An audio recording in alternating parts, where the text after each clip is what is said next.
British paramedic Jamie Walsh is learning to fly an Iron Man-style jet suit in strong winds and rain for the first time.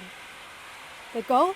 To get to mountain rescue casualties faster. And it's a really key day-to-day to be able to do that in the difficult rain, wind conditions, because obviously in Cumbria it rains and it's windy a lot, so yeah, it's went really, really well.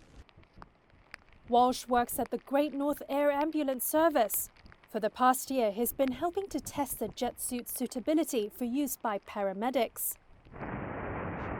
The test flights in England's Northern Lake District, supported by Danish renewable energy company Ørsted, took place in heavy rain and with winds gusting at more than 30 miles per hour.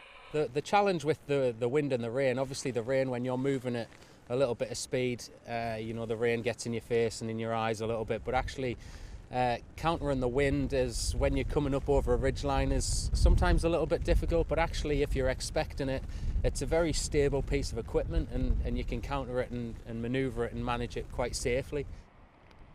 The jet suit from Gravity Industries has been in development since 2017. The latest 3D printed version can reach speeds in excess of 85 miles per hour at more than 12,000 feet above ground. But for safety reasons, they normally hug the terrain at much slower speeds. Richard Browning is Gravity Industries founder and chief test pilot. What we've really learned as really a jet suit company is that paramedic response is all about getting to the side of that critical care patient super fast. A bit like a paramedic on a motorbike, you're not taking them to hospital, you're getting alongside them to sort out blood loss, a breathing problem, manage pain and triage that patient. And our ability to get over any terrain in almost any weather and get alongside that casualty, often faster than a helicopter or on foot, that's turned out to be super valuable. Gravity Industries is also working with elite and special forces, including at sea.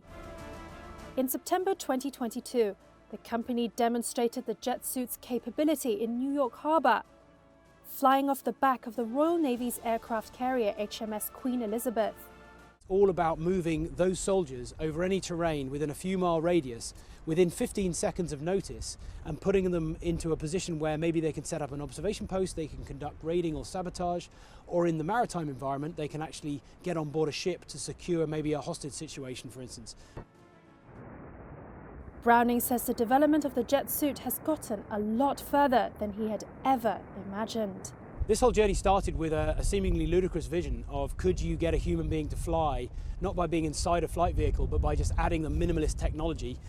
And I think we've got this a lot further than I ever imagined, but the really exciting thing is we're only at the beginning of the journey. There is so much more we can do. And because all of this is 3D printed, we actually iterate the design almost on a fortnightly basis. So there's a huge amount more we can deliver.